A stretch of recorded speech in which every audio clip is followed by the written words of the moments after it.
एक मिनट रुकिए।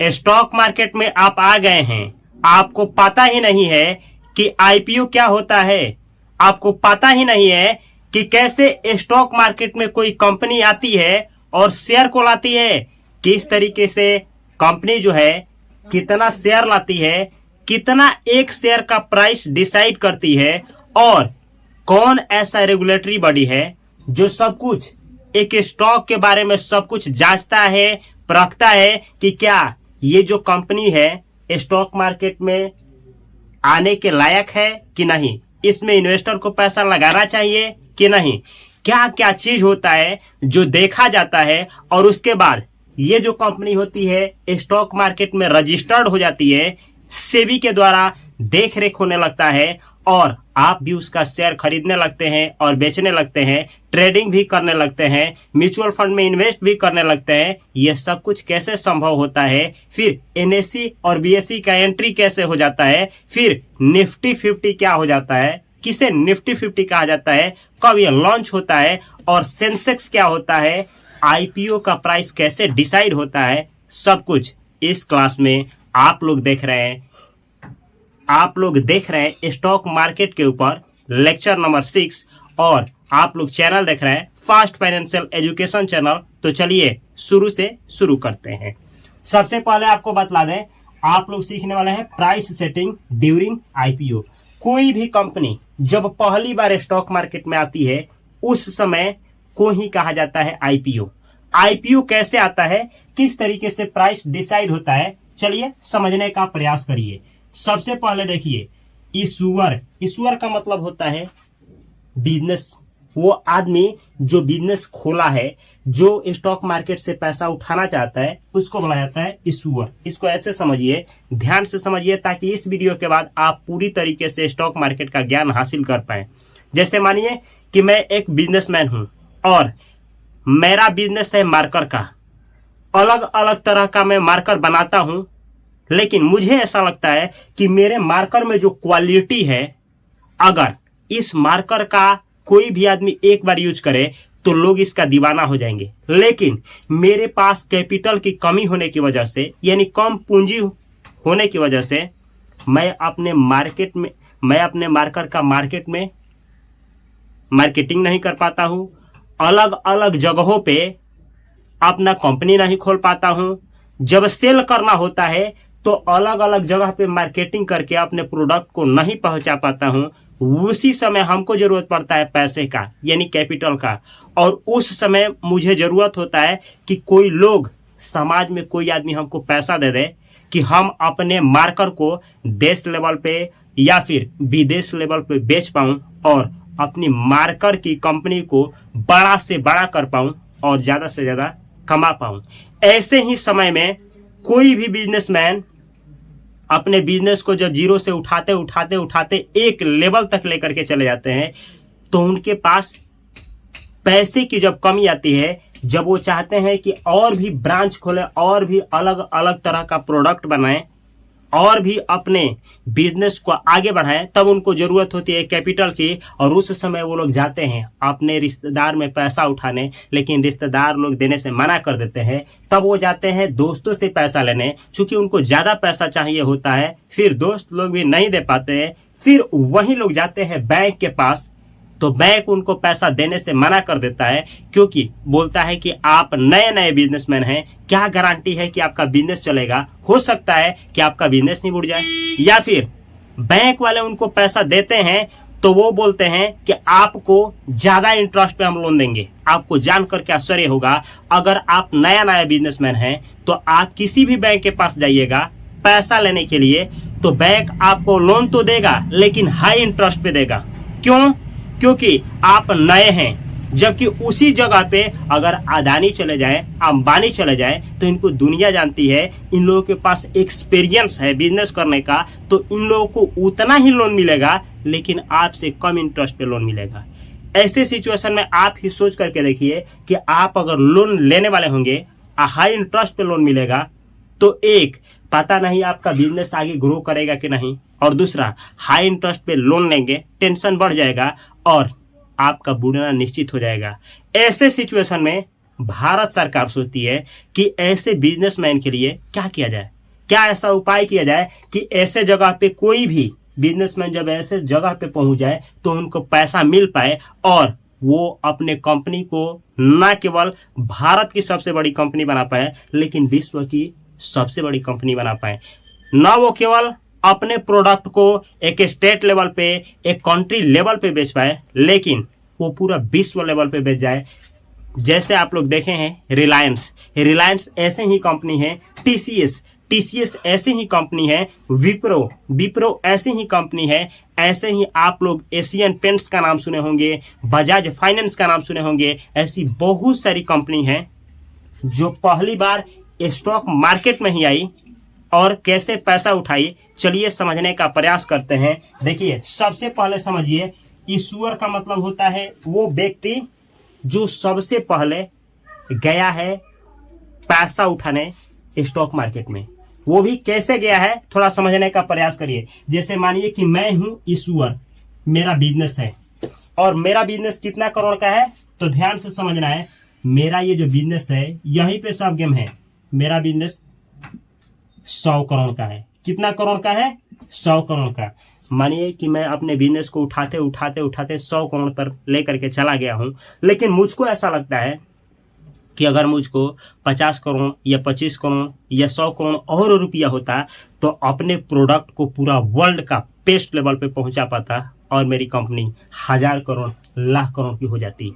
तो ऐसे समय में सोच करके देखिए, मैं 100 करोड़ तक लेकर के गया हूं और मुझको कितना करोड़ चाहिए? 50 करोड़ रुपया और चाहिए। तो 50 करोड़ तो समाज में कोई देने वाला व्यक्ति है नहीं, बैंक तो देंगे तो अधिक लोन पे।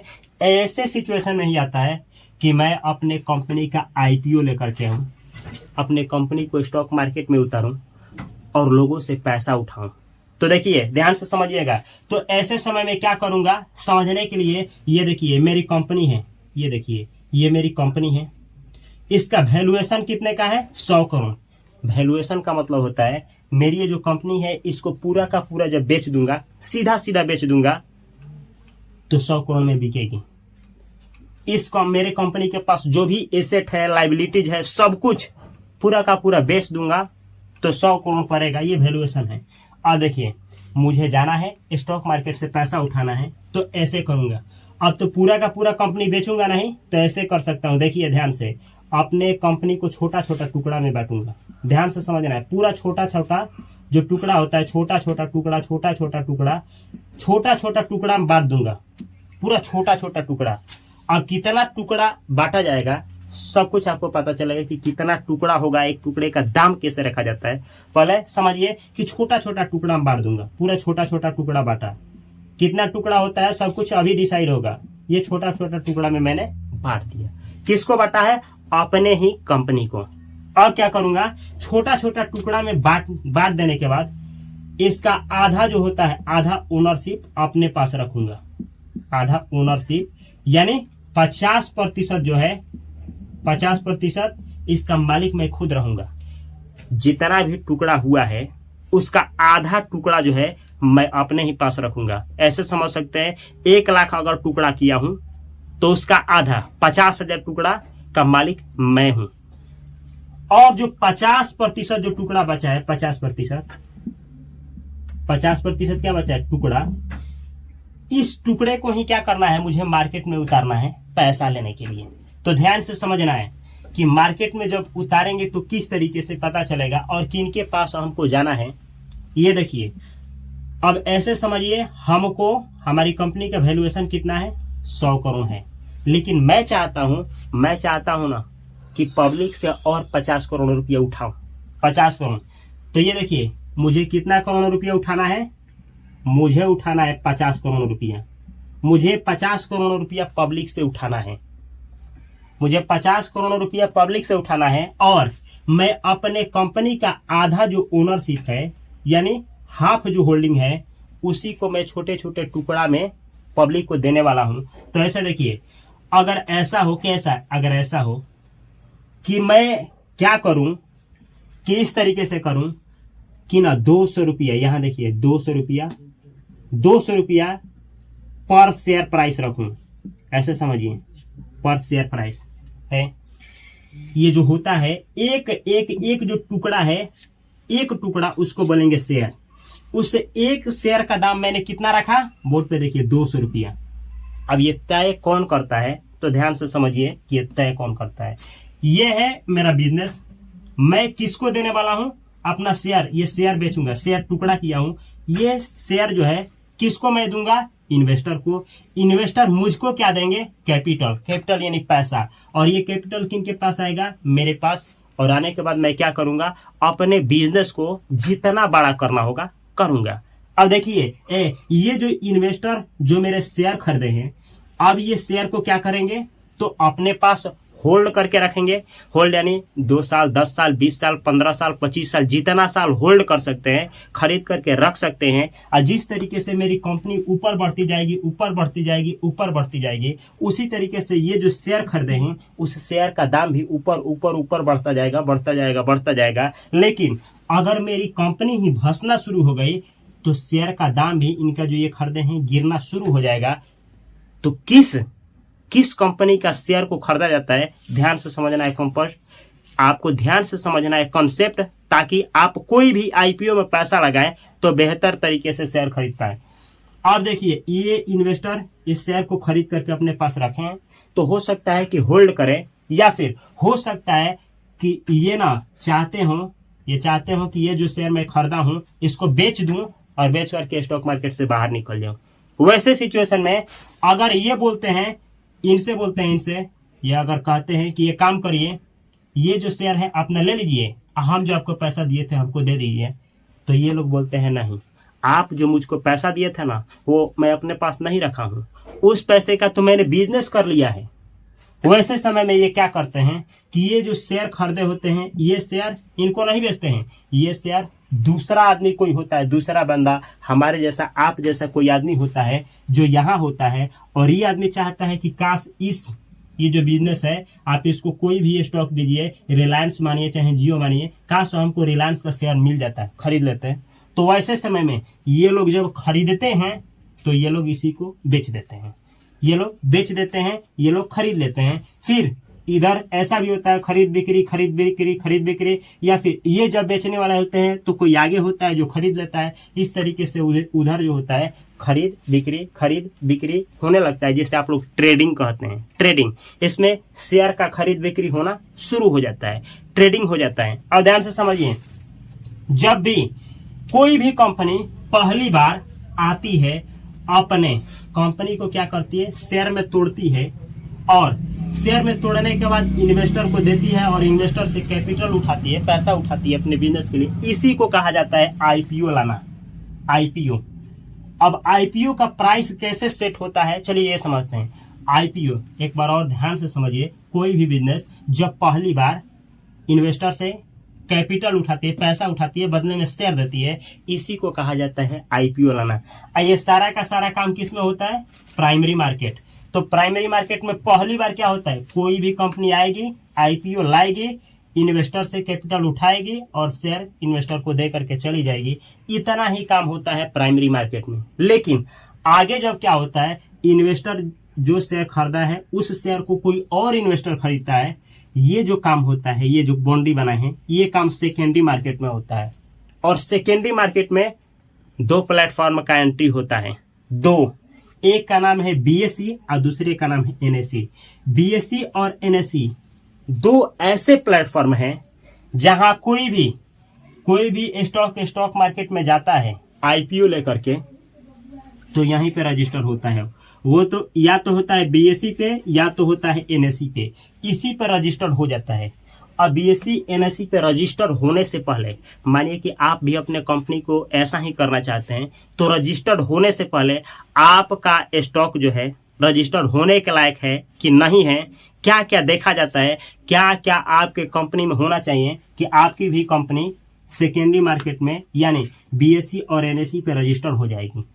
आप लोग सोच रहे हैं अच्छा ये क्रियाकलाप तो इधर होता है, फिर कंपनी इधर कैसे रजिस्टर्ड हो जाती है। तो ध्यान से समझिए, जब भी ये क्रियाकलाप यहाँ होता है ना, तो सारा का सारा इन्वेस्टर आपका कितना खरीदा है, 1 शेयर खरीदा है, 10 शेयर खरीदा है, कितना प्राइस पे खरीदा है, सब कुछ या फिर इन्वेस्टर का ए टू जेड डॉक्यूमेंट, केवाईसी जैसे आप सुने होंगे, केवाईसी सब कुछ पहले ही, सब सारा का सारा डेटा इसका और इसका सभी लोगों का ये पूरा का पूरा डेटा किसके पास चला जाता है, इसके पास, सेकेंडरी मार्केट में बीएसई और एनएसई के पास सब कुछ इसके पास चला जाता है। फिर सेकेंडरी मार्केट में जो इन्वेस्टर आते हैं और ये ट्रेडिंग शुरू होता है, सभी चीजों का डाटा इनके पास रखता है, सभी डाटा इनके पास चला जाता है।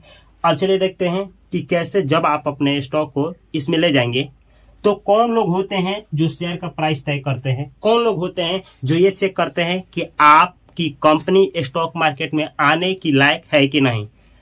तो ये ऐसे समझ सकते हैं, ये होते हैं अंडरराइटर्स या फिर एंकर इन्वेस्टर्स होते हैं, या फिर इन्वेस्टमेंट बैंक्स। अब ये समझ में नहीं आए तो ध्यान से समझिए। एंकर इन्वेस्टर्स ये बड़ा बड़ा इंस्टीट्यूशंस होते हैं, बहुत बड़ा बड़ा, जिनके पास लाख करोड़, कई लाख करोड़, अरबों करोड़, खरबों करोड़ के ये मालिक होते हैं। ये मार्केट के बारे में ए टू जेड जानते हैं, किस तरीके से कंपनी आईपीओ लाती है, नहीं लाती है, क्या देखा जाता है, क्या नहीं देखा जाता है। इसी तरीके से एंकर इन्वेस्टर होते हैं और इसी तरीके से इन्वेस्टमेंट बैंक्स होते हैं।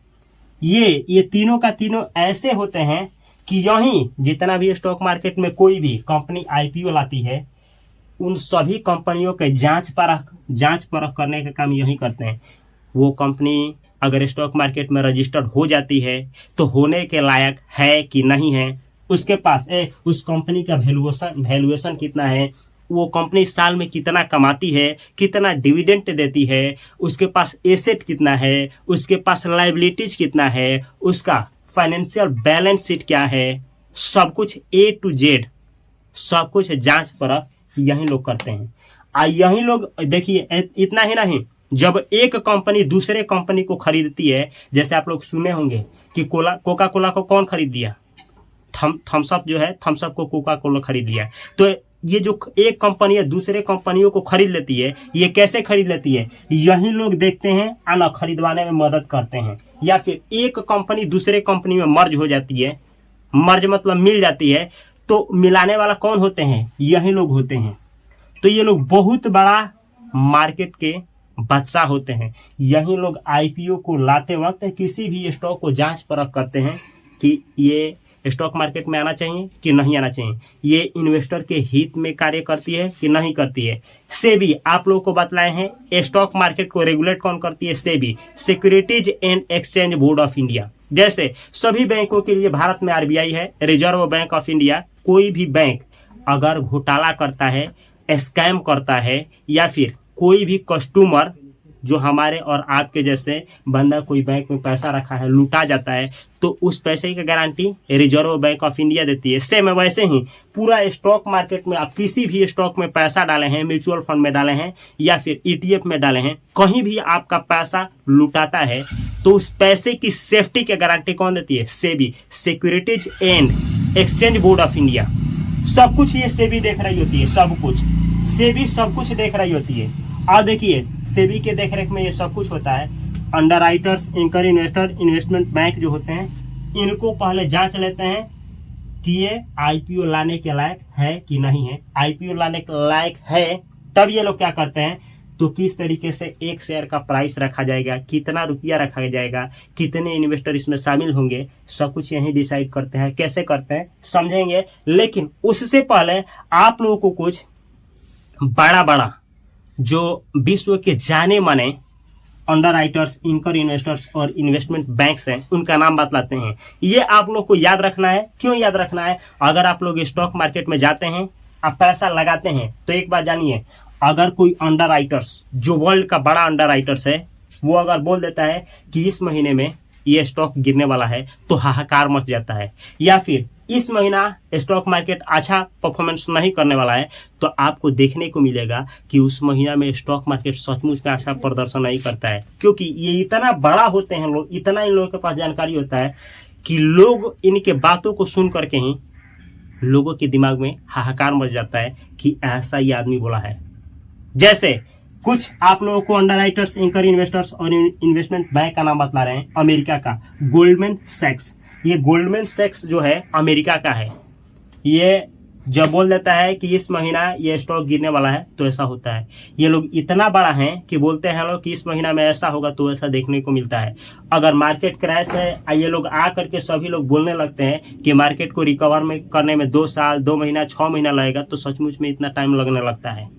ये बहुत बड़ा गेम प्लेयर होते हैं। इतना ही नहीं, बहुत जो लोग होते हैं इन्वेस्टमेंट जब करते हैं, जब बैंकों में या फिर स्टॉक मार्केट में पैसा इन्वेस्ट करते हैं, तो इन लोगों का रिपोर्ट देखते हैं कि ये लोग मार्केट के बारे में क्या लिख रहे हैं, किस स्टॉक के बारे में क्या लिख रहे हैं। जैसे गोल्डमैन सैक्स, ऐसे ही मॉर्गन स्टैनले, ऐसे ही जेपी मॉर्गन, ऐसे ही Bank of America Merrill Lynch, ऐसे ही सिटी ग्रुप। ये सब अमेरिका की संस्थाएं हैं, सब अमेरिका के अंडर राइटर्स, एंकर इन्वेस्टर और इन्वेस्टमेंट बैंक है। ऐसे ही आपको भारत में बतला रहे हैं, जो कोई भी कंपनी आईपीओ लाती है तो देख रेख करने का काम करते हैं कौन है, तो ये देखिए लो, आईडीबीआई कैपिटल्स। अगर आप भी आईपीओ लाना चाहते हैं तो आईडीबीआई कैपिटल आपकी मदद कर सकती है। सब कुछ ये देखने के बाद आप स्टॉक मार्केट के हैं, मतलब लायक हैं कि नहीं है। आईडीबीआई कैपिटल्स, ऐसे ही जेएम फाइनेंशियल इंस्टीट्यूशन सिक्योरिटीज, ये एक नाम है। ऐसे ही एमएपीई कैपिटल एडवाइजर्स। तो ये रेड में जो लिखे हैं, ये भारत की अंडर राइटर्स, एंकर इन्वेस्टर और इन्वेस्टमेंट बैंक हैं, जो कंपनियों को मर्ज करने में या फिर एक कंपनी दूसरे कंपनी को अक्वायर करती है, खरीद लेती है उसमें, या कोई स्टॉक पहली बार स्टॉक आईपीओ लाना चाहता है, तो ये सब लोग मदद करते हैं। इन बतला दे आपको कि ये जो भारत में देख रहे हैं ये सब कुछ, इनको कौन रेगुलेट करता है। जैसे बैंकों को आरबीआई रेगुलेट करता है, और स्टॉक मार्केट को securities and exchange board of India regulate करता है। सेम ऐसे ही इन सभी को भारत में रेगुलेट करने का काम, देख रेख करने का काम जो करता है एसएईसी करता है। एसएईसी का मतलब होता है सिक्योरिटीज एंड एक्सचेंज कमीशन। ये एक संस्था है जो इन सभी को देख रेख करती है कि ये सही तरीके से कार्य कर रहे हैं लोग कि नहीं, सही तरीके से आईपीओ लाने में मदद कर रहे हैं लोग कि नहीं। तो इस तरीके से अब आपको पता चल गया है कि यही लोग हैं जो किसी भी स्टॉक को आईपीओ लाने में मदद करते हैं। चलिए अब समझा जाए कि किस तरीके से आईपीओ आता है। तो आईपीओ का प्राइस सेटिंग डिसाइड किया जाता है कि कितना शेयर होगा और एक शेयर का दाम कितना होगा, फिर किस तरीके से आप आईपीओ में पैसा लगा सकते हैं और किस तरीके से आईपीओ का यानी किसी स्टॉक का आईपीओ खरीद सकते हैं। तो ध्यान दीजिए बोर्ड पे, चलिए समझने का प्रयास करिए। पहले मिटाते हैं, उसके बाद समझाते हैं। तो समझने का प्रयास करिए कि कैसे प्राइस सेटिंग होता है और किस तरीके से शेयर डिसाइड होता है। तो जैसे कि आप लोग देखें कि इन्वेस्टमेंट बैंक के नजर में ये सब कुछ किया जाता है। तो जैसे देखिए, मानिए कि इन लोगों के नियम कानून के तहत, इन लोगों के अनुसार हमको कितना रुपया चाहिए, हमारी कंपनी को चाहिए 50 करोड़ रुपया। ये जो 50 करोड़ रुपया हमको चाहिए ना, इसको बोला जाता है इशू साइज। इसको याद रखना है, इशू साइज। जब आप किसी स्टॉक में पैसा लगाएंगे आईपीओ के दौरान, तो इशू साइज जो होता है यही बतलाता है कि वो स्टॉक जो है मार्केट से कितना पैसा उठा रहा है अपने आईपीओ के द्वारा। तो ये है इशू साइज, हमको 50 करोड़ रुपया चाहिए।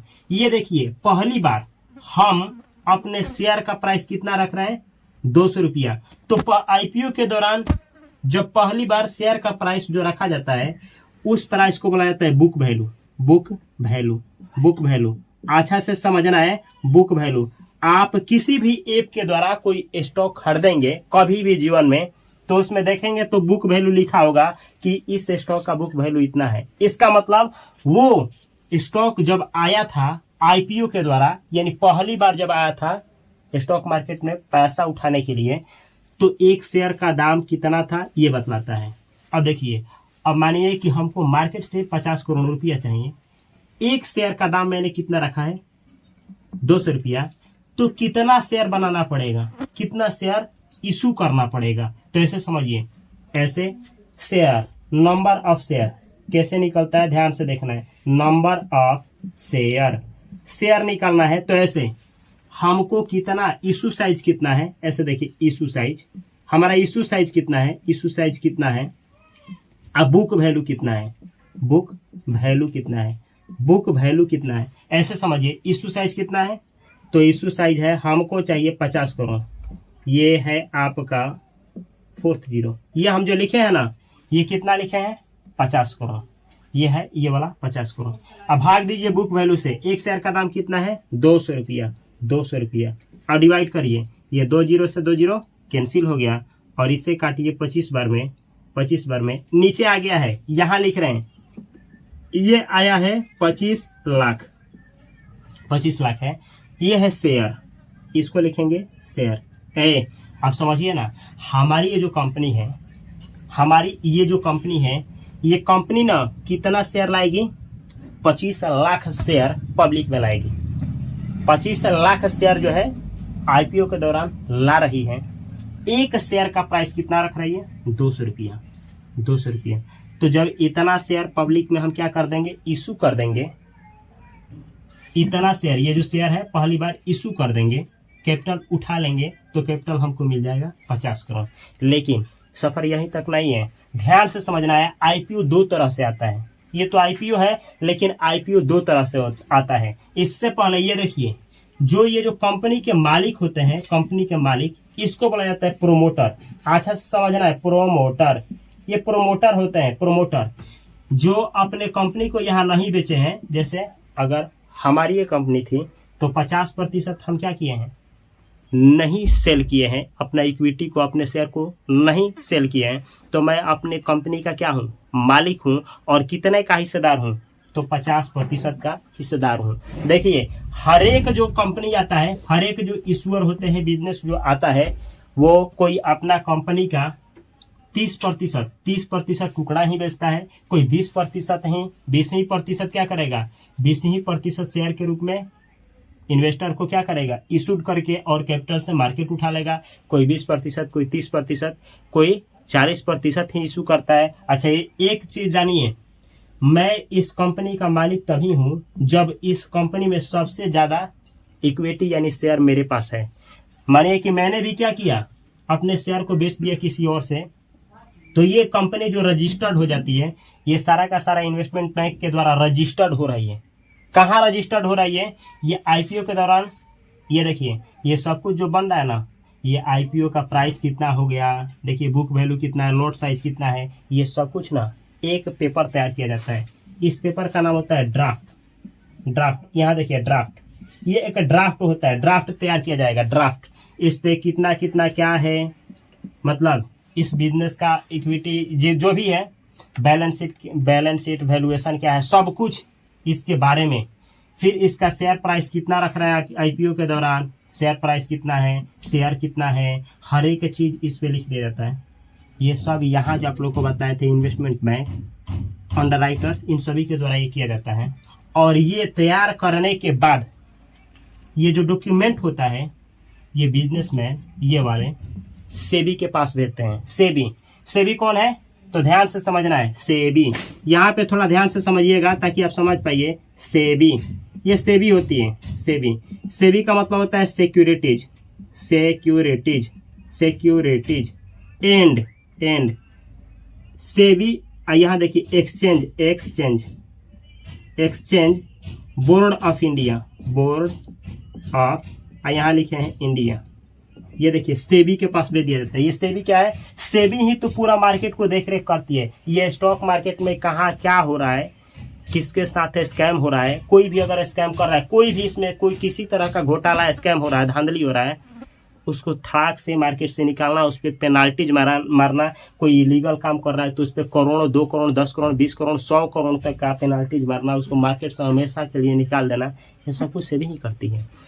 तो ये जो ड्राफ्ट कमेटी, जो ये ड्राफ्ट पेपर जो तैयार हो जाता है, ये भेजा जाता है किसके पास, सेबी के पास। सेबी इस ड्राफ्ट को पढ़ती है, पूरा अच्छा से देखती है, अच्छा इसका वैल्यूएशन इतना है, इतना उठाना चाहता है, ये है बिजनेस से, ये है, सब कुछ देखने के बाद यहीं अप्रूव डिसअप्रूव, यानी इसी चीज को यहीं अप्रूव करता है, डिसअप्रूव करता है, अप्रूवल देता है कि यस, ये जो है, ये जो स्टॉक है, इसके द्वारा पता चल गया कि इसको स्टॉक मार्केट में आना चाहिए कि नहीं आना चाहिए। अगर नहीं आना चाहिए तो ये इसको मार देता है, डिसअप्रूवल कर देता है।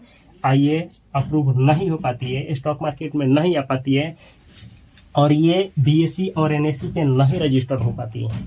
अगर ये अप्रूव मार दें तो अब इनको तय करना है कि हमको बीएसई पे रजिस्टर्ड होना है कि एनएसई पे रजिस्टर्ड होना है कि दोनों जगह पे रजिस्टर्ड होना है।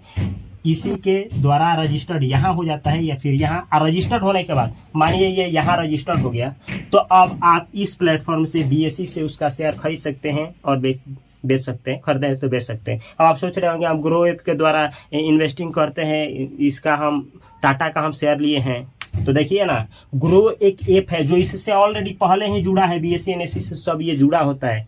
जब आप खरीदिएगा ना कोई भी शेयर तो ऑलरेडी जितना भी ऐप है सब इससे जुड़ा होता है, तो वो यहीं से आपको खरीद करके ऐप में दे देगा या फिर यहाँ से खरीद करके दे देगा। अब कहाँ से खरीदा है वो दिखाएगा, एनएसई से खरीदा है, बीएसई से, सब कुछ आपको उसमें दिखाया जाता है। ठीक है, तो कोई भी स्टॉक या तो बीएसई पर रजिस्टर्ड होता है या तो एनएसई पर रजिस्टर्ड होता है, और कोई कोई ऐसा स्टॉक होता है जो इन दोनों जगहों पर रजिस्टर्ड होता है। अब आप सोच रहे होंगे कि कैसे पता चलेगा कि हम खरीद जो रहे हैं स्टॉक वो बीएसई पर रजिस्टर्ड है कि एनएसई पर रजिस्टर्ड है, इसको बतलाने वाले हैं। फिर आप लोग ये भी सोच रहे होंगे ये बीएसई एनएसई क्यों आ गया, कैसे आ गया, लाने की जरूरत क्यों पड़ी। सारी डाउट का सोल्यूशन इस वीडियो में मिलने वाला है। इससे पहले आप लोगों को बतला दें कि देखिए ये जो डिसाइड होता है आईपीओ दो तरह से डिसाइड होता है। ये जानने के बाद समझाते हैं बीएसई और एनएसई का हिस्ट्री, जिससे आप लोग सेंसेक्स और निफ्टी 50 का जन्म होता है कैसे जानेंगे। ये देखिए आईपीओ दो तरीके से आता है, ध्यान से समझना। आईपीओ दो तरीके से लाया जाता है, आईपीओ दो तरीके से लाया जाता है। पहले इस सबको मिटाएंगे, लेकिन दिमाग में रखना है, यही आपको वहां पे काम आएगा।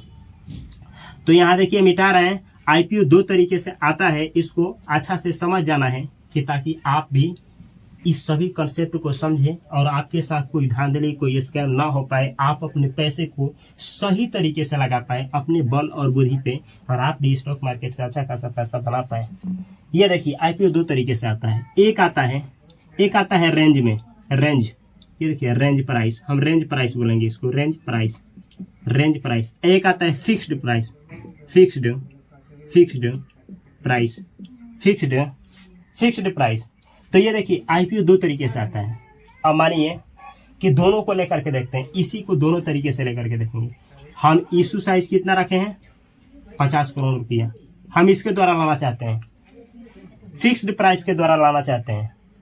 तो उस समय हम एक शेयर का दाम कितना रखे हैं, शेयर प्राइस, ये देखिए पर शेयर प्राइस कितना है, पर शेयर प्राइस है हमारा, पर शेयर प्राइस कितना है, पर शेयर प्राइस है हमारा कितना रुपया है, तो पर शेयर प्राइस है हमारा 200 रुपया, पर शेयर प्राइस 200 रुपया है। अब देखिए इस तरीके से पर शेयर प्राइस इतना है, मतलब फिक्स्ड हम ला रहे हैं। फिक्स्ड में ऐसे ही होता है कि हम ना एक शेयर के लिए कितना रुपया लेंगे, 200 रुपया लेंगे। अब लॉट साइज भी समझना है। आईपीओ जब आता है ना तो लॉट में आता है, लॉट को अच्छे से समझिए। लॉट साइज का मतलब ये हुआ, लॉट साइज।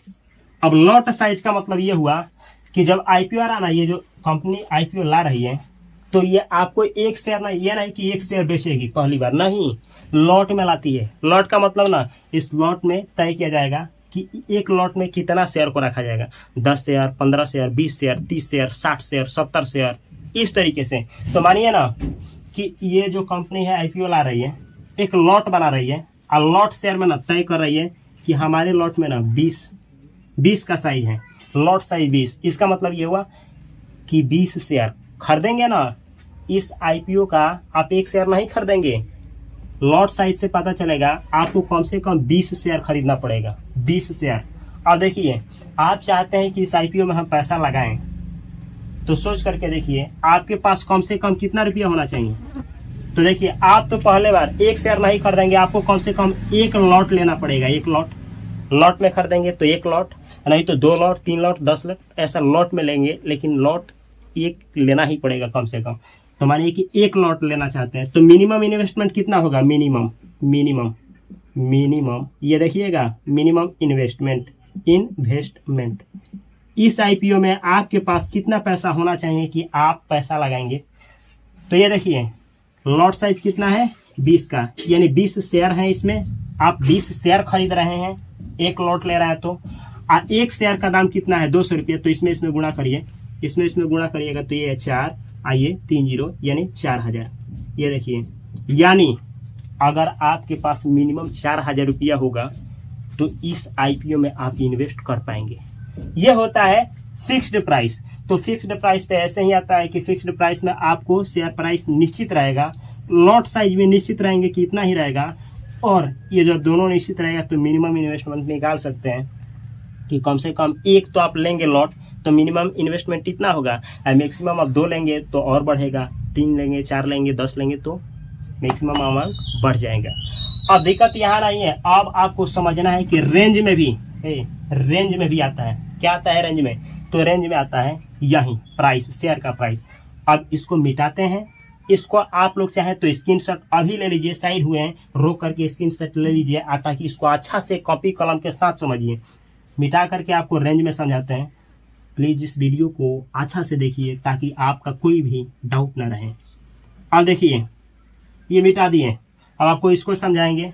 अब देखिए इसके लिए, तो इसके लिए भी क्या होगा, रेंज में आएगा। रेंज में जैसे हम तय किए ना कि भाई हम शेयर का प्राइस ऐसे नहीं लाएंगे, हम शेयर का प्राइस रखते हैं 150 रुपये से लेकर के 200 रुपये के बीच में।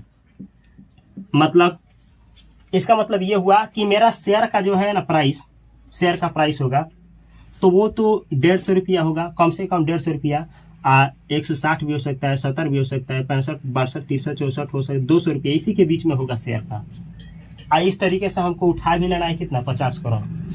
अब इसको रेंज में बोला जाता है, रेंज में।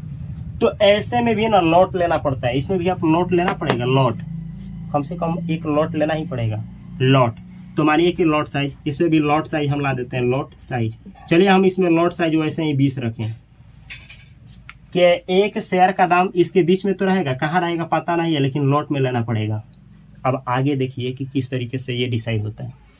अब ऐसे सिचुएशन में जब रेंज में आता है ना, तब जाकर के कोई आदमी खरीदना चाहता है तो ऐसे खरीदा जाता है। किस तरीके से, मानिए कि एक आदमी है जो इस बिजनेस को पढ़ा, इस बिजनेस के बारे में जाना, सब कुछ सर्च किया, आईपीओ के बारे में कि भाई बहुत बढ़िया कंपनी आ रही है स्टॉक मार्केट से पैसा उठाने, तो हम आईपीओ के दौरान क्या करें, पैसा डाल दें। तो उस समय वो आदमी क्या करता है कि किसी को विश्वास है कि नहीं यार, अगर ना इसका शेयर हमको ना 200 रुपये पे भी मिल जाए, 200 रुपये पे भी हमको चलेगा, लेंगे ही लेंगे। तो ये एक पर्सन है, देखिए इसको हम मान रहे हैं कि ए कोई आदमी, ए आदमी है, ये पर्सन है, पर्सन आदमी है जो चाह रहा है ना कि 200 रुपये पे खरीदें, 200 रुपये पे ये देने के लिए तैयार है। एक शेयर का दाम 200 रुपया गुणे, लेकिन ये चाह रहा है ना कि हम कितना शेयर खरीदें। तो 200 रुपये के हिसाब से ना हम चाहते हैं कि 20 शेयर खरीदें। तो 200 रुपये के हिसाब से 20 शेयर खरीदेगा तो ये आदमी कितना रुपया देगा, गुणा करिए इसमें ये हुआ 4 और ये हुआ 4000 रुपये, ये 4000 रुपया हुआ, यानी 4000 रुपया ये डाल दिया। अब कोई और आदमी है, बी आदमी है, इसने सोचा नहीं यार ये आईपीओ हमारे लिए, चलो हम ना, हम सोचते हैं कि हमको 150 रुपये पे मिल जाए, 150 रुपये के हिसाब से। इसने क्या किया कि बी आदमी जो है, बी पर्सन जो है, बी पर्सन जो है, ये 150 रुपये पे, 150 रुपये पे इसको बीडिंग बोला जाता है। ये जो बोल रहा है ना कि हम कितना पे बोल रहे हैं, इसको बीड प्राइस बोला जाता है, बीड प्राइस। अच्छा से समझिएगा, बीड प्राइस कि लोग इसके लिए ना बीड कर रहे हैं, बीडिंग, कि हमको इतना पे चाहिए, इतना पे चाहिए, ये सब बीड किया जा रहा है, ये बीड प्राइस है। कोई बोल रहा है ना कि हमको इसका ना 150 पे चाहिए, लेकिन हमको चाहिए कितना शेयर, तो 30 चाहिए, 30 चाहिए, 30 चाहिए, तो 30 चाहिए तो गुणा करिए। तो गुणा जब करेंगे तो कितना होगा, 15, 45 हो गया, 45, ये 2 जीरो, इतना रुपया इसके पास होना चाहिए। अब देखिए एक सी आदमी है, सी पर्सन है, इसने भी क्या किया, इसने भी बोला ना कि अरे यार हम तो चाहते हैं कि क्या हो जाए, 180 रुपये पे हम लेंगे, 180 रुपये पे। अब हम ना, हमको कितना चाहिए, 180 रुपये के हिसाब से हमको ज़्यादा नहीं चाहिए, बस मिल जाए। तो कितना मिल जाए, चलिए 20 मिल जाए, 20 तो गुणा करिए इसमें, तो ये हुआ आपका 360 है, ये जीरो, इतना रुपया हुआ, इतना रुपया ये उसमें डाल देगा। आप समझना है, इस तरीके से पूरा देश से और दुनिया से लोग ना आईपीओ को खरीदने के लिए पैसा दे रहे हैं। सोच करके देखिए, इस आईपीओ के पास इतना लोग रुपये भेज ही देंगे कि 50 करोड़ क्या 200-300 करोड़ चला जाएगा।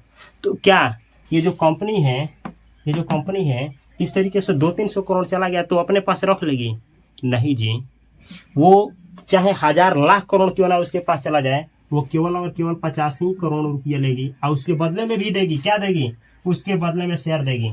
अब बाकी जो रुपया उनके पास गया है ना, वो पैसा आपको रिफंड कर दिया जाएगा, आपके पास चला आएगा, अकाउंट में आपको आ जाएगा।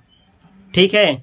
अब सोच रहे होंगे कि तो फिर किनको मिलेगा शेयर, किनको मिलेगा, किस तरीके से तय होता है, तो ध्यान से समझिए ना। इसमें इस तरीके से चला जाता है, highest to lowest, highest to lowest. सबसे पहले ना शेयर उनको दिया जाता है, शेयर उनको आईपीओ वाले प्रोमोटर इशूड करते हैं जो ना सबसे अधिक प्राइस पे क्या किए हैं, परचेज किए हैं। जैसे यहाँ देखिए सबसे अधिक प्राइस पे क्यों खरीदे हैं, 200 रुपया दे रहे हैं, ये इनको मिलेगा सबसे पहले। फिर इसमें देखिए ना, ये 180 रुपया दे रहे हैं, ये 150 रुपया दे रहे हैं, नहीं तो ये एक शेयर के लिए 180 रुपया दे रहे हैं, इनको मिलेगा।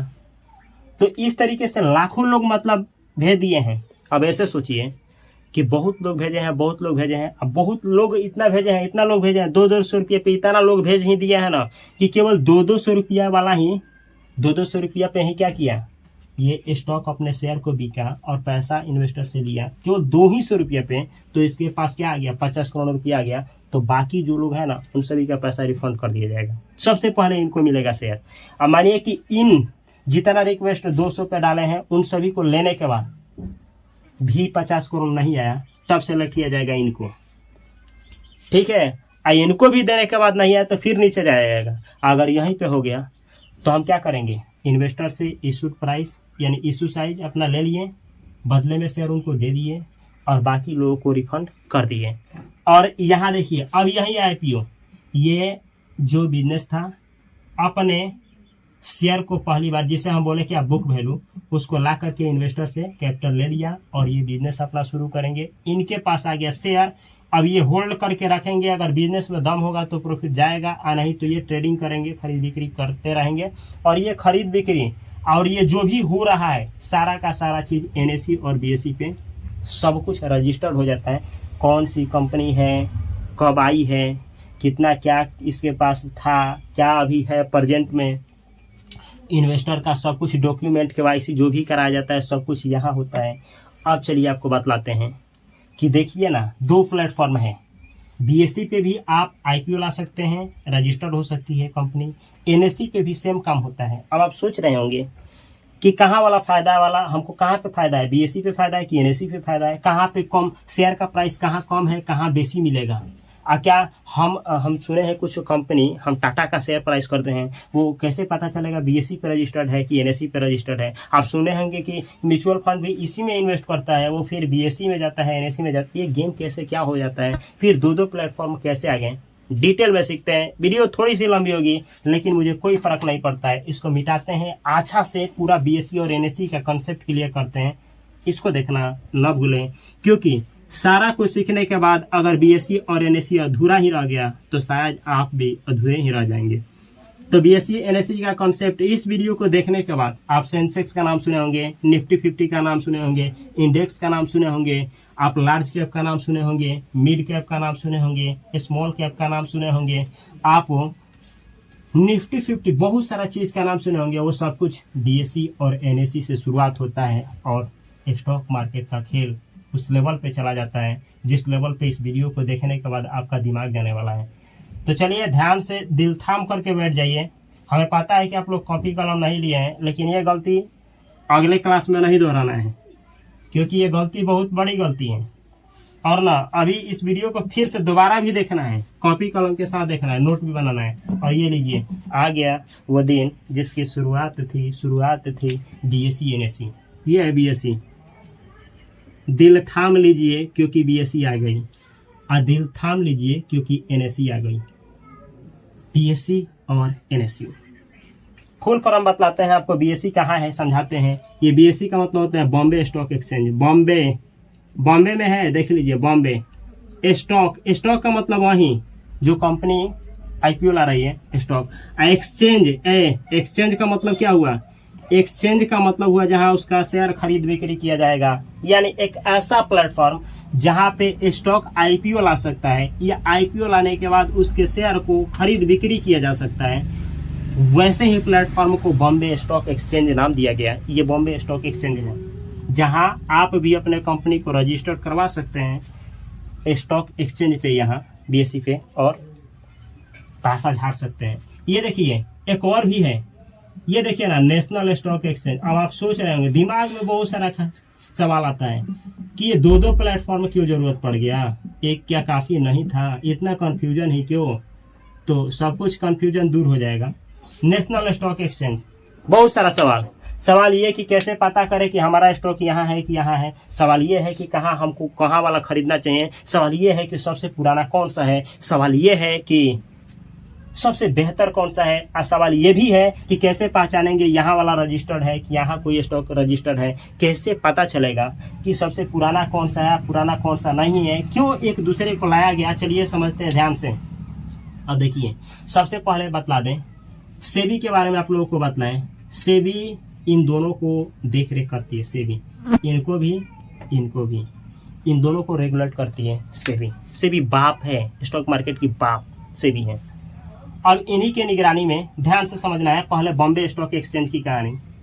अब आपको बतला दें, जब भारत गुलाम था, जब यहाँ पे आप लोग समझते होंगे कि अंग्रेजों ने कैसे भारत को गुलाम किया। बंदूक लेकर के कोई आया, कनपट्टी पे भिराया, बोला जगह जमीन दे दो और सब कुछ हो गया। नहीं, ऐसा नहीं हुआ जी।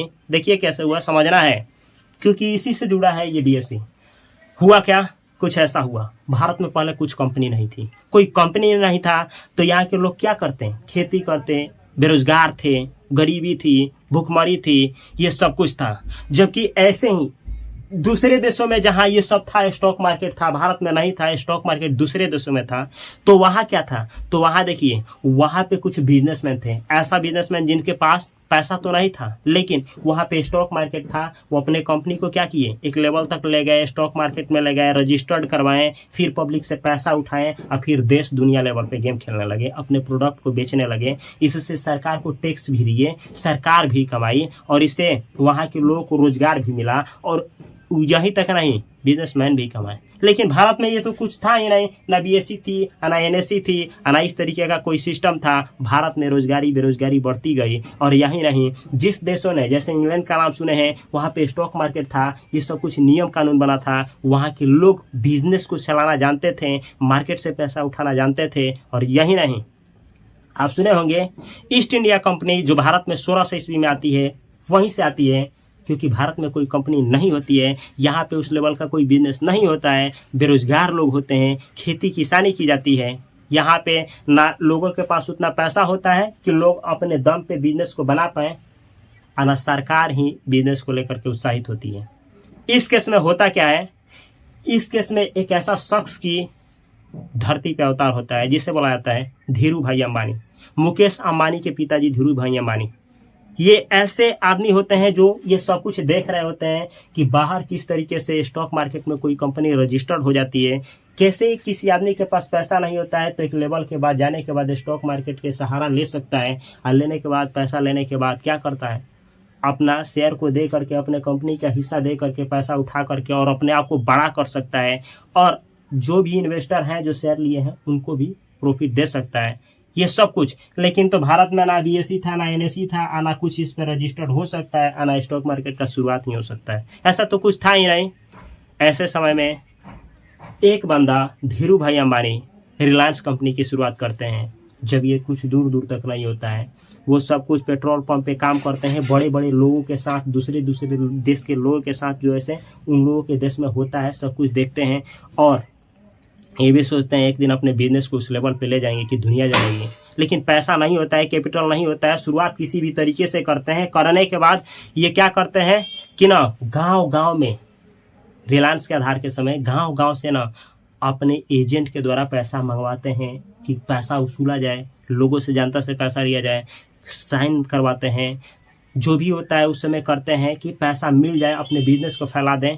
और ना एक दिन आएगा कि अपने इन्वेस्टर को क्या करेंगे, जो जो हमारे कंपनी में इन्वेस्ट किए हैं सबको पैसा देंगे। लेकिन उस समय NSE BSE नहीं होता है, और इस तरीके से कहा जाता है कि एक दिन ऐसा भी आता है उनकी कंपनी बहुत बड़ा होने लगती है, रिलायंस बहुत बड़ी होने लगती है। एक दिन ये भी कहा जाता है कि ना, अब पता नहीं सही है कि गलत, कि एक दिन शायद 13 बस की 13 हेलीकॉप्टर कुछ ऐसा खरीदते हैं, देश में अपना जो भी उनमें पैसा लगाए होते हैं इंडस्ट्री में, रिलायंस इंडस्ट्री में, उनको शेयर का पैसा वापस करते हैं, डिविडेंड देते हैं, सब कुछ करते हैं।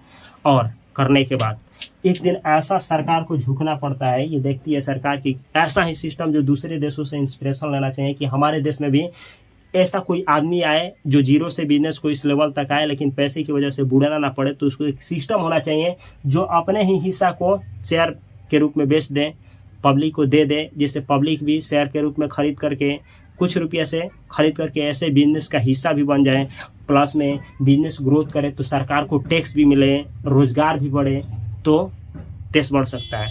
और ऐसे ही सिचुएशन में सरकार सोचती आता है बीएसई। यह सिलसिला सब शुरू होता है अपना धीरू भाई अंबानी की इंस्पिरेशन से देख करके, क्योंकि धीरू भाई अंबानी ऐसा कर दिए होते हैं। और आता है बीएसई, लीगल रूप से सब कुछ हो, ट्रांसपेरेंसी के साथ सब कुछ हो, बीएसई का निर्माण होता है और बीएसई आ जाती है आपका कितना में, ये है सन 1875। 1875 में बीएसई आ जाती है और इस पे स्टॉक यानी आईपीओ आना शुरू होने लगते हैं। अब देखिए, अभी तक बतला दें आपको इस पे कितने रजिस्टर्ड हो गए हैं स्टॉक, तो 5595। सो देख लीजिए यहाँ पे स्टॉक है, ये स्टॉक्स लिखे हैं, आपको जान करके आश्चर्य होगा। बीएसई जो है इस 5595 स्टॉक्स, ये कब का, तो ये 15 फरवरी 2025 में आकलन किया गया, जनगणना किया गया, कैलकुलेशन किया गया, पता किया गया कि कितने स्टॉक इस पर रजिस्टर्ड है। तो पता चला 5595 स्टॉक्स इस पर रजिस्टर्ड हैं, जिसका शेयर आप लोग खरीद सकते हैं या फिर आईपीओ के दौरान खरीद सकते थे। अब इतना ही सिलसिला नहीं, ये तो कुछ भी नहीं है। अब आपको जान करके आश्चर्य होगा कि कैसे हमको पता चलेगा कि ना कोई स्टॉक इसी वाला हम खरीदें, यहीं से रजिस्टर्ड है। तो देखिए, इसका पहचान है सेंसेक्स, बीएसई का पहचान है सेंसेक्स। अगर सेंसेक्स का मतलब होता है सेंसिटिविटी इंडेक्स, सेंसिटिविटी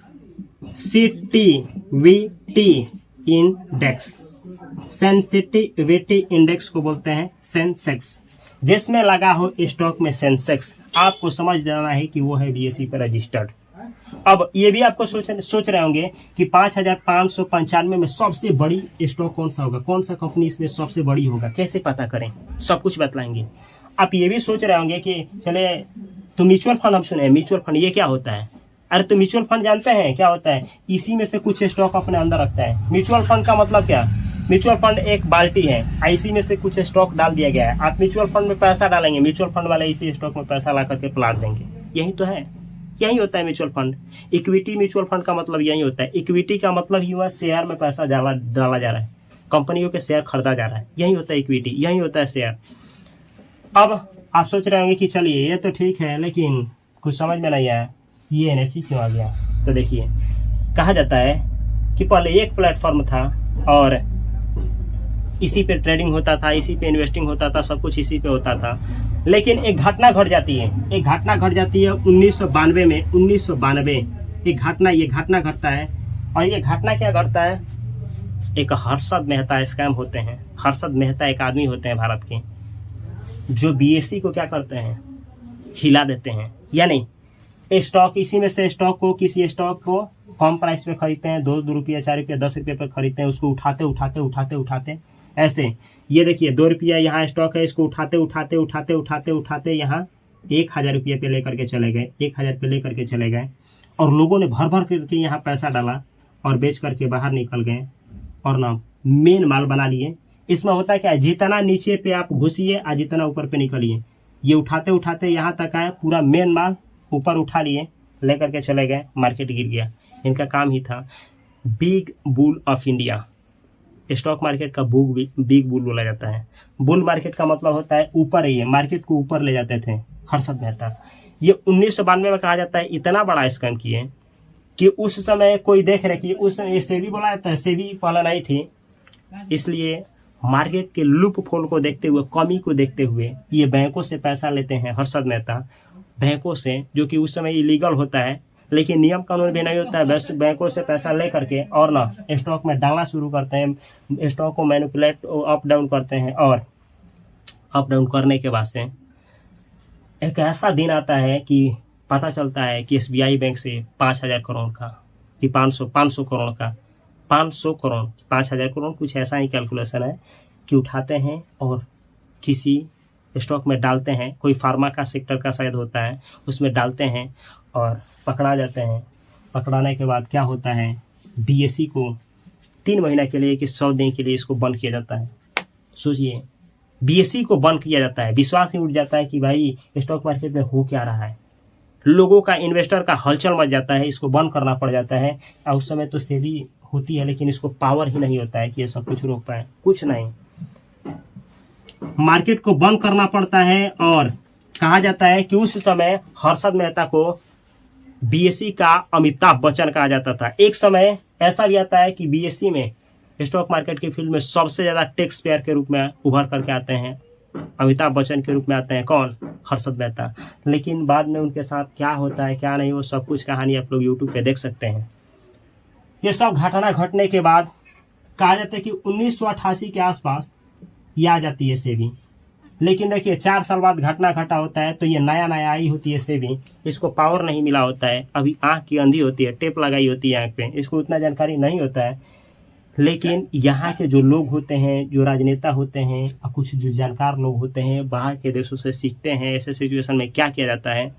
क्योंकि ये जो सिस्टम बना है ये देश को कहाँ से कहाँ लेकर के जाएगा, फिर बिजनेस नहीं आ पाएगा, देश बर्बाद हो जाएगा। फिर ऐसा किया जाए कि ये सब कुछ अच्छा हो जाए, तो बीएसई को पावर दिया जाता है, क्षमता दिया जाता है, ताकत दिया जाता है, और ये आ जाती है फुल पावर में, सेबी आ जाती है पूरा फुल पावर में। अब जहाँ थोड़ा सा भी कोई इधर उधर करेगा, पेनाल्टीज 1 करोड़ 2 करोड़ 10 करोड़ 100 करोड़ मारो, पेनाल्टीज निकाल दो मार्केट से ही बाहर, इस तरीके का पूरा फुल पावर। तब देखिए ये आ जाती है और हर्षद मेहता स्कैम घट जाता है। अब शुरुआत हो जाता है एनएसई का। और देखिए ये आता है 1992, जब सफर होता है शुरुआत एनएसई का, और एनएसई भी आ जाती है, नेशनल स्टॉक एक्सचेंज 1992 में ये आ जाती है। लेकिन ओके एक मिनट, 1993 ये सफर 1993 की है, और 1993 में कुछ ये होता है कि 1993 में सेबी एनएसई को स्टॉक एक्सचेंज के रूप में मान्यता दे देती है। स्टॉक एक्सचेंज का मतलब ये हुआ कि यहाँ भी कोई कंपनी रजिस्टर्ड हो सकती है, आईपीओ ला सकती है, पब्लिक से पैसा उठा सकती है, यहाँ भी ट्रेडिंग हो सकता है। ये इसको पावर मिल जाता है सेबी के द्वारा, क्योंकि इस समय पावर में है सेबी। अब देखिए लेकिन 1994 एक साल बाद 1994 में ये कार्यक्रम इसका शुरू हो जाता है। यहाँ भी स्टॉक आना शुरू हो जाते हैं, यहाँ भी रजिस्टर होना शुरू हो जाते हैं, और ट्रेडिंग यहाँ भी शुरू हो जाता है। अब 2 प्लेटफॉर्म हो जाता है, एक हो जाता है बीएसई, एक हो जाता है एनएसई। अब आप सोच रहे होंगे कि यहाँ तो अभी 5595 स्टॉक रजिस्टर्ड हैं, यहाँ कितना है तो बतला दें। इसी जनगणना के अनुसार जो 15 फरवरी 2025 में किया गया था, यहाँ पे पता चलता है कि 2629 स्टॉक्स क्या है, तो यहाँ पे है। अब आप सोच रहे होंगे हम कोई स्टॉक खरीदे कैसे पता चले यहाँ वाला है कि यहाँ वाला है। एक चीज बतला दे, पता चलेगा। दूसरा चीज आपको ये भी बतला दें कि कोई स्टॉक आपको दोनों जगह पे सेम ही स्टॉक यहाँ भी और यहाँ भी आपको रजिस्टर्ड मिलेगा। ठीक है। अब आप सोच रहे होंगे कि चलिए यहाँ तक तो समझ में आ गया, इसका पहचान सेंसेक्स है तो फिर इसका भी पहचान बना दीजिए। तो बना देते हैं, देखिए ना, बतला ही देते हैं। निफ्टी अगर लगा तो समझिए कि एनएसई पे रजिस्टर्ड है। अब एक आ जाता है ना, एक आ जाता है कि आप नाम सुने हैं निफ्टी 50 का। निफ्टी तो पहचान है एनएसई का, लेकिन ये निफ्टी 50 क्या है? अच्छा चलिए, आप भी सुने होंगे कि सेंसिटिविटी इंडेक्स, हम बोले कि बीएसई का पहचान है, यानी सेंसेक्स लगाए तो बीएसई का पहचान है। लेकिन आप सेंसेक्स का भी नाम सुने हैं, सेंसेक्स। ये सेंसेक्स क्या होता है? आप ये अक्सर सोचते होंगे, क्या लोग बोलते हैं ना, क्या सेंसेक्स इतना पॉइंट ऊपर गया, इतना पॉइंट नीचे गया, इतना परसेंटेज बढ़ा है, इतना परसेंटेज गिरा है। निफ्टी 50 आज ऊपर गई है, निफ्टी 50 आज नीचे गई है। आप सोचते हैं कि 2015 में इतना में लोग ना निफ्टी में डाल करके या निफ्टी 50 में या सेंसेक्स में डाल करके इतना रुपया छोड़ दिए होते हैं, इतना करोड़ रुपया हो गया होता है, इतना प्रतिशत से ये सेंसेक्स बढ़ा, इतना प्रतिशत से निफ्टी 50। ये सब कुछ क्या होता है? अब आती है वो बारी क्लैरिटी देने का कि साफ साफ गेम को समझ पाए कि ये क्या होता है, कैसे होता है, क्यों होता है। तो इससे पहले कि शुरू करें, ये है आपका इंडियन स्टॉक मार्केट, ये है आपका Indian stock market, Indian stock market, Indian stock market, Indian stock market. अब यहाँ पे कितना रजिस्टर्ड है? बीएसई पे और एनएसई पे कितना रजिस्टर्ड है? इन दोनों को जोड़ दीजिए, प्लस करिए। आप देखिए आ गया 8224। हम जोड़ दीजिए ये स्टॉक्स हैं। अब यही है आपका इंडिया का स्टॉक मार्केट। 8,224 स्टॉक्स हैं जो ट्रेडिंग, इन्वेस्टिंग सब कुछ होता है। आप सोच रहे हैं कि क्या ये फिक्स है? हम ये भी वीडियो बना रहे हैं ना, तो 9 स्टॉक्स अभी आईपीओ ला रहे हैं। अभी के डेट जिस दिन ये वीडियो शूट हो रहा है 9 आईपीओ आ गया है स्टॉक मार्केट में। अभी 9 आईपीओ, और जिस समय आप देख रहे होंगे उस समय और ये संख्या बढ़ता ही जाता है। इसका कोई नहीं है एक दिन में कितना आईपीओ आते हैं, किसी महीना में निश्चित नहीं है कितना आएगा, कितना कि कोई महीना खाली भी जाता है, किसी में 10 आ गया आईपीओ, किसी में 20 आ गए, कोई 2-3 महीना खाली चला गया। इस तरीके से आईपीओ आता जाता रहता है, मतलब आता रहता है। तो ये स्टॉक, अब ये जो स्टॉक है ना, यानी इस पे रजिस्टर्ड स्टॉक, इस पे रजिस्टर्ड स्टॉक ट्रेड होते हैं, होल्ड किए जाते हैं, ये सब कुछ होता है और यही होता है स्टॉक मार्केट। यही आपका स्टॉक मार्केट, जो कि समझ में आ गया होगा। अब ना समझाते हैं कि चलिए इसके लिए सेंसेक्स और इसके लिए निफ्टी 50 क्यों बना, कैसे बना, कैसे हम पता करेंगे कि कौन बेहतर है कौन बेहतर नहीं है। इससे पहले इस सभी को मिटाते हैं, ध्यान से देखिए ताकि आपका कोई भी डाउट ना रहे। वीडियो थोड़ा सा लंबा होगा, लेकिन इस वीडियो को देखने के बाद अगर कोई भी डाउट रह जाता है तो फिर कमी मेरे में ही है। और प्रयास करिएगा कि अगर यह वीडियो अच्छा लग रहा हो तो अपने भाइयों के पास, अपने दोस्तों के पास, किसी ना किसी सोशल मीडिया पे इसका लिंक अवश्य शेयर करें। और वीडियो अच्छा लगे तो हाइप भी करिए। जहां आप कमेंट करते हैं वहां पे हाइप का ऑप्शन देता है, हाइप मारिए इसको, सभी लोग हाइप मारिए, अभी इसको हाइप मारिए। अगर लगता है यह वीडियो आपके देश के लोगों को, किसी को भी काम आ सकता है, तो इस वीडियो को शेयर करिए। अगर आप लोग इस वीडियो को अपने सोशल मीडिया पे डालते हैं या अपने चैनल पे डालते हैं तो मेरे तरफ से कभी भी जीवन में कॉपीराइट स्ट्राइक नहीं जाएगा। जो भी कमाई होगा इस वीडियो से पूरा का पूरा कमाई आपका होगा।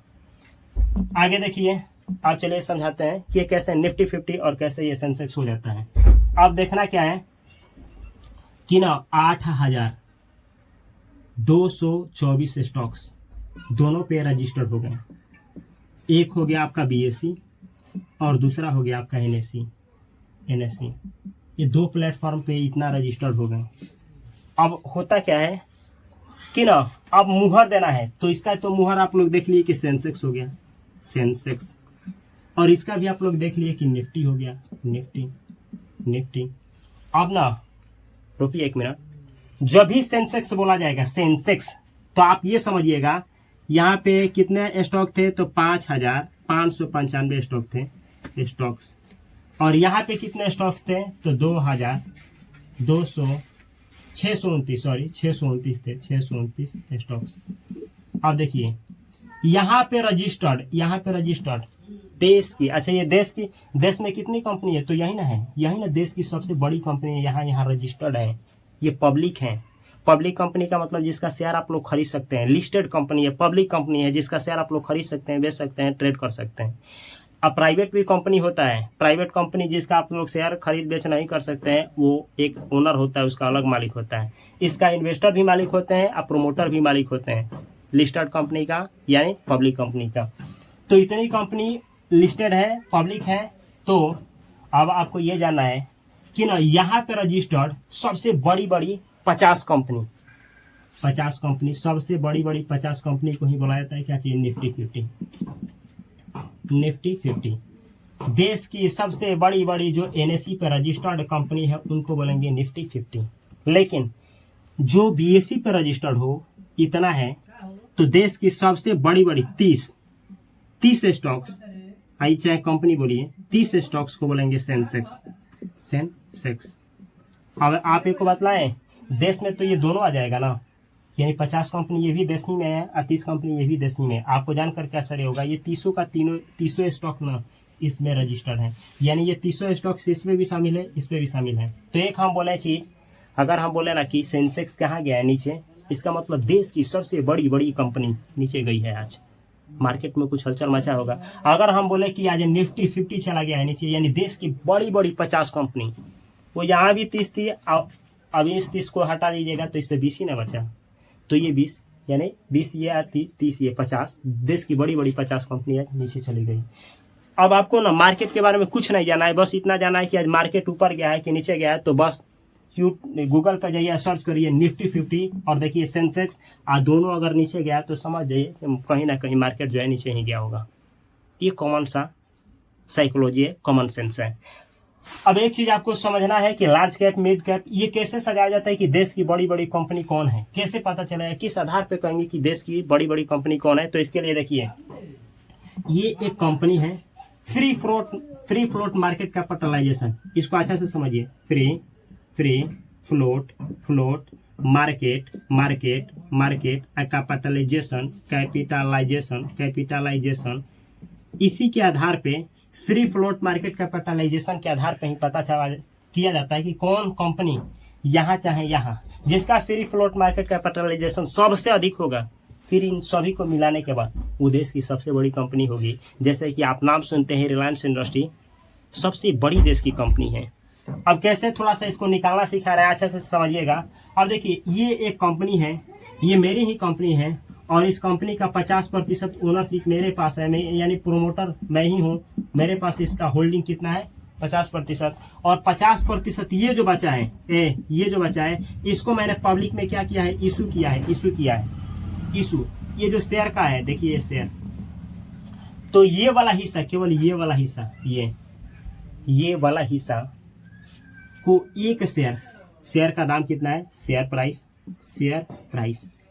का प्राइस कितना है, एक शेयर का प्राइस कितना है, गुणे कितना शेयर हमने क्या किया है, पब्लिक को इशू किया है, कितना शेयर हमारे पास। देखिए, हमारे पास जो शेयर है ना, उस शेयर को इसमें काउंट नहीं करना है।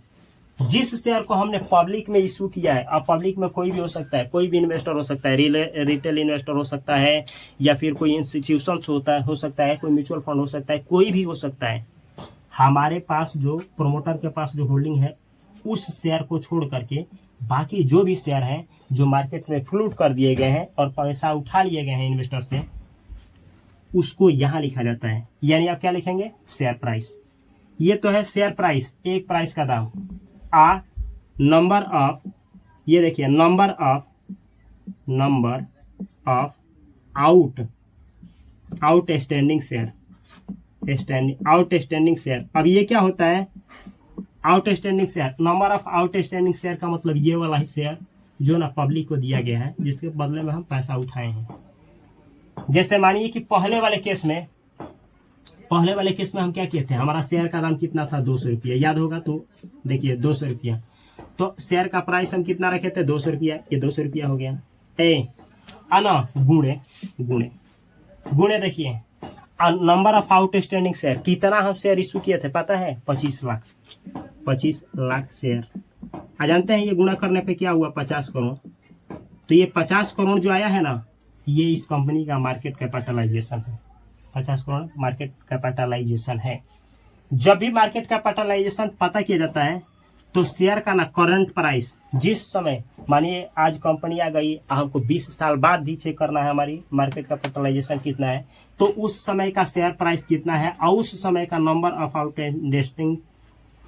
आउटस्टैंडिंग शेयर कितना है, गुणा करेंगे, उस समय का मार्केट कैपिटलाइजेशन मेरी कंपनी का कितना है पता चल जाएगा। इसी मार्केट कैपिटलाइजेशन के आधार पे ही कंपनी को बड़ा छोटा माना जाता है। जिस कंपनी का market capitalization free float market capitalization के आधार पे अधिक होगा, वह कंपनी सबसे बड़ी होती है, सबसे बड़ी। अब जानते हैं इन दोनों जगह पे रजिस्टर्ड सबसे बड़ी कंपनी कौन है, NSE BSE दोनों पे रजिस्टर्ड बड़ी कंपनियों में रिलायंस आती है। रिलायंस हो गया, TCS हो गया, SBI बैंक हो गया, HDFC बैंक हो गया, ये सारी विप्रो कंपनी हो गई, ये सब मार्केट कैपिटलाइजेशन के आधार पे बड़ी बड़ी दिग्गज कंपनी है। इसी के आधार पे अब समझिए, अच्छा से समझना है, मिटाते हैं, आपको स्क्रीनशॉट ले सकते हैं और आपको थोड़ा ना इससे अच्छा सा और कुछ सिखाने वाले हैं जो आपकी इन्वेस्टिंग की जर्नी को पूरा सरल नहीं, पूरा सरल करने वाली है। इतना सरल कि आप समझे भी नहीं होंगे। ये देखिए, कहानी कुछ ऐसे जाती है दिल को भाती है, तो इस वीडियो को शेयर भी करना है। ये देखिए, अब ये देखिए, ये मार्केट कैपिटलाइजेशन के आधार पे हम मानिए कि ऐसे सजाते गए, ये हम सभी कंपनी को कितना 8224 कंपनी को सजा दिए पूरा, यहाँ रजिस्टर्ड सभी रजिस्टर्ड कंपनी को हम सजा दिए। सजा दिए मार्केट कैपिटलाइजेशन के आधार पे। और ये देखिए नंबरिंग कर दिए, 1 नंबर पे, 2 नंबर पे, 3 नंबर पे, 4 नंबर पे, 5 नंबर पे, 6 नंबर पे, ये देखिए 7 नंबर पे, 8 नंबर पे, 9 नंबर पे, ये 10 नंबर पे, 11 नंबर पे। समझ जाइए ऐसे ऐसे नीचे लास्ट में जितना अभी तक IPO आने वाला है सभी को कर देंगे, सभी को। अभी आगे भी आएगा तो ऐसे ही आएगा। अब समझना है लार्ज कैप कंपनी किसे कहा जाता है। लार्ज कैप कंपनी सुने होंगे कि ये म्यूचुअल फंड लार्ज कैप में डालता है, ये म्यूचुअल फंड आ रहा है म्यूचुअल फंड मिड कैप में डाल रहा है। ये देखिए ये म्यूचुअल फंड है स्मॉल कैप में डाल रहा है, बाप रे बाप। ये देखिए ना माइक्रो कैप में डाल रहा है, डालेगा। देखिए ध्यान से देखिए, पहले की जो 1 से लेकर के 100 स्टॉक होंगे मार्केट कैपिटलाइजेशन के आधार पे, इसको बोला जाता है लार्ज कैप कंपनी, पहले की बड़ी। अब आप सोच रहे होंगे कि NSE पर रजिस्टर्ड की BSE पर रजिस्टर्ड की बात हो रही है। यहाँ NSE BSE की बात नहीं हो रही है। इसमें ना तो सेंसेक्स लगा है इसमें, ना तो इसमें निफ्टी लगा है, केवल लार्ज कैप की बात हो रही है। इसका मतलब दोनों को मिलाकर की बात हो रही है। अगर हम इसमें डाल दें क्या चीज, लार्ज कैप सेंसेक्स, इसमें कहीं सेंसेक्स डाल दें तो इस पे का बात होगा, और कहीं इसमें निफ्टी डाल दें निफ्टी तो इस पे का बात होगा। ना सेंसेक्स डाले हैं ना निफ्टी डाले हैं तो दोनों को मिला करके बात होगा। तो लार्ज कैप पता चल गया कि आज के बाद से कभी नहीं भूलेंगे कि 1 से लेकर के 100 तक की कंपनी ही होती है लार्ज कैप। अच्छा आगे देखिए, अब आइए यहाँ 101, ऐसे जाइएगा 1 से लेकर के 100 तक निकाल दीजिए। अब ना 1 से लेकर के शुरू होगा, कहाँ तक जाएगा तो ये जाएगा 250 तक। ये कंपनी मिड कैप का कहलाती है, mid cap company. Large cap मतलब बड़ा जायंट कंपनी हो गया देश का, मिड मतलब उससे थोड़ा छोटा हो गया। ये यहाँ से यहाँ तक। आइए देखिए स्मॉल कैप, ये 251 से शुरू होता है, 500 तक चला जाता है। ये स्मॉल कैप हो गया। क्या धांसू है ना, बहुत धांसू है। अब आप सोच रहे होंगे कि ये बचा तो ये देखिए ना 501 से शुरू होता है और जहां तक आया है माइक्रो कैप ही है। अब आप समझ गए होंगे लार्ज कैप कंपनी किसे कहते हैं, मिड कैप कंपनी किसे कहते हैं, स्मॉल कैप कंपनी किसे कहते हैं, माइक्रो कैप कंपनी किसे कहते हैं। आप सुने होंगे जब म्यूचुअल फंड आता है तो म्यूचुअल फंड का कैटेगरी होता है, इक्विटी कैटेगरी होता है। कोई म्यूचुअल फंड जो होता है लार्ज कैप में पैसा डालता है, कोई म्यूचुअल फंड मिड कैप में पैसा डालता है, कोई कंपनी स्मॉल कैप में कम पैसा डालता है, कोई म्यूचुअल फंड जो होता है माइक्रो कैप। जैसे अभी मोतीलाल ओसवाल आया है माइक्रो कैप के लिए, इस तरीके से काम करता है। और बहुत सारा डाउट है इंडेक्स क्या होता है, कैसे ये सब काम करता है। वीडियो बहुत लंबी हो जाएगी तो वीडियो को रोकते हुए ये लेक्चर नंबर 6 था। इस लेक्चर से पहले बहुत सारे 5 लेक्चर दिए गए हैं लेक्चर्स, उन 5 लेक्चर्स को यहाँ पे प्ले लिस्ट में दिए हैं। पूरा का पूरा वीडियो को देखिए, ज्ञान को बढ़ाइए। स्टॉक मार्केट में पैसा बर्बाद करने से पहले अच्छा से सीख जाइए, उसके बाद पैसा बनाइए। अगर अच्छा लग रहा हो, कुछ भी सीखने को मिल रहा है, थोड़ा सा भी वैल्यू एड हो रहा है तो इस चैनल को सब्सक्राइब करके बेल आइकन की घंटी को दबाते रहिए। हर एक वीडियो पे कमेंट ठोकते रहिए, हर एक वीडियो को हाइप देते रहिए। और इसी तरीके से जुड़े रहने के लिए, और ये इंग्लिश समझ में आया है तो इंग्लिश को सिखाने के लिए भी यहाँ पे एक चैनल दे रहे हैं जिसपे इंग्लिश सिखाते हैं, इंग्लिश बाय उपेंद्र सर। इस चैनल को भी सब्सक्राइब करके बेल आइकन की घंटी को दबा लें। दोनों चैनल का ऑल सेलेक्ट करें, जब सब्सक्राइब करके बेल आइकन की घंटी दबाएं, ऑल सेलेक्ट करके रखेंगे, दोनों चैनल पे वीडियो जाएगा, नोटिफिकेशन आपके पास पहुंचेगा, आप आसानी से सीख पाएंगे। और दोनों चैनल के वीडियो पे हाइप देते रहिए, कमेंट बॉक्स में हाइप देते रहिए। मैं मिलता हूँ अगले वीडियो में जेन्युइन कंटेंट के साथ। तब तक के लिए आप सभी को love you, all the best, thanks for watching this video.